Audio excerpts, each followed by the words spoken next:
kita mensubmit paper, satu hal lagi yang sangat penting sekali adalah menulis cover letter. Jadi kalau misalnya banyak jurnal yang keputusan pertama itu ditentukan dari isi dari cover letter kita. Nah,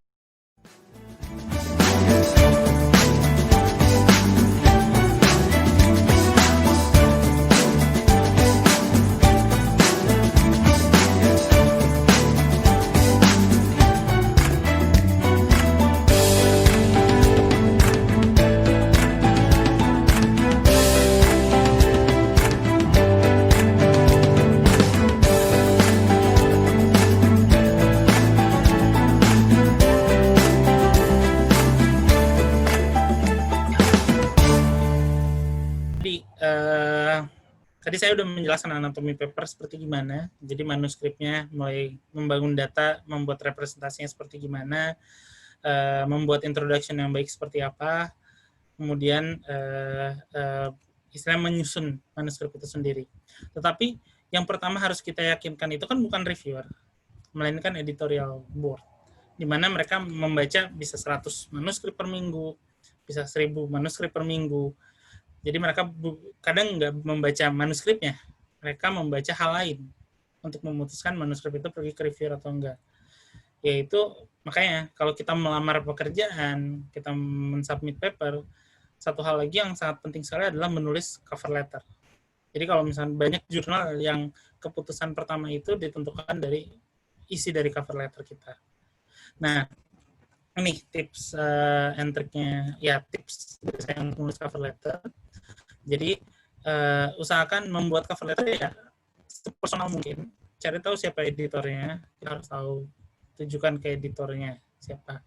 Kadang beberapa jurnal punya banyak editor dan spesialisasi berbeda-beda. Kita harus tulis editor yang mana yang kita ingin gitu. Karena spesialisasinya dia gitu. Jadi kita tulis siapa editornya. Terus kemudian jangan salah nulis jurnalnya. Misalkan paper kita udah pernah di-reject oleh satu jurnal, kita submit ke paper lain, di cover letter kita lupa ganti nama jurnalnya. Itu jangan sampai salah. Terus kemudian, ya di situ kita jelaskan juga identitas manuskripnya, judul, penulisnya siapa aja, kemudian corresponding authornya siapa. Di mana corresponding author itu adalah orang yang bakal merespon segala proses peer review dari paper itu, dan juga kalau nanti ada masalah dengan paper, corresponding author ada orang yang akan ditanya, seperti itu. Dan terus juga misalkan emailnya seperti siapa. Biasanya corresponding author itu ya the most senior dari author utama paper tersebut, atau first authornya juga.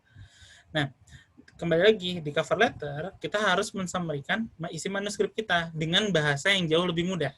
Jadi banyak juga jurnal yang kayak misalnya kayak Nature atau Wiley, itu yang mana editornya itu bukan professional scientist. Jadi mereka bukan profesor di universitas, melainkan mereka adalah profesional editor, di mana mereka kerja hanya sebagai editor jurnal itu. Tentunya mereka punya PhD di bidang tersebut, mengerti tentang sains yang terkait dengan jurnal tersebut, tapi mereka bukan spesialis. Jadi kembali lagi seperti yang saya bilang tadi, kalau kita menulis jurnal ke yang impact factor lebih tinggi, gunakan bahasa yang lebih rendah, yang lebih mudah. Sama dengan kalau kita menulis cover letter, gunakan bahasa yang jauh lebih rendah levelnya ketimbang apa yang kita tulis di manuskrip. Jadi di situ kita harus menjelaskan lagi importance dari field of study-nya apa, state of the art yang orang lain udah publikasi seperti apa gitu. Dan kita jelasin lagi problem to be solved-nya apa. Jadi gunakan bahasa yang jauh lebih mudah. Kalau ada parameter, ya jelaskan parameternya seperti itu.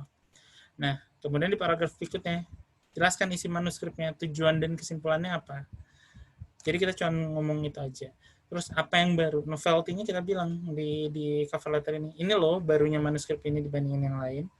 Klaim yang saya klaim di jurnal ini apa aja? Bisa dengan point by point. Saya mengklaim ini.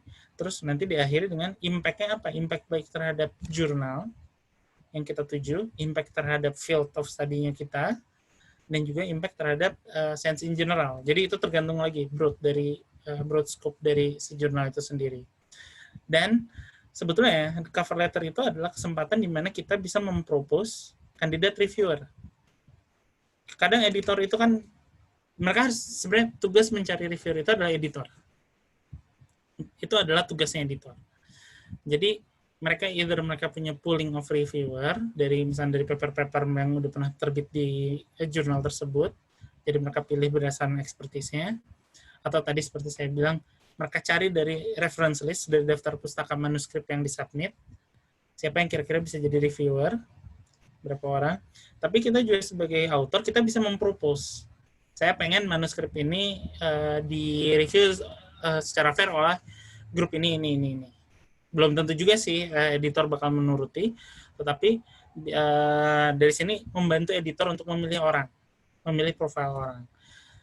Nah, dan di situ juga kita bisa bilang, saya nggak kepengen paper kita sebaiknya tidak di-review oleh grup ini dan grup ini. Misalnya kenapa? Oh, kita punya konflik of interest dalam hal mencari dana, punya konflik of interest karena kita punya tujuan yang betul-betul sama, atau kita punya konflik of interest karena grup terkenal itu, kita sedang kolaborasi dengan dia. Jadi kita nggak boleh, jadi tidak boleh kita merekomendasikan orang yang sedang berkolaborasi dengan kita sebagai reviewer paper kita. Atau misalkan, oh dia pernah jadi profesor kita dalam waktu kurang 2-3 tahun, atau misalkan dia bekas mahasiswa kita, kayak gitu. Sebisa mungkin jangan. Itu adalah konflik of interest. Dan kita harus memilih siapa yang kira-kira bisa mengevaluasi secara fair paper kita, gitu. Dan orang yang kita nominasikan ini harus tidak boleh pernah membaca isi dari manuskrip kita, gitu. Mendengar di conference nggak masalah, tetapi dia tidak tahu tentang detail dari isi manuskrip kita, gitu. Seperti itu.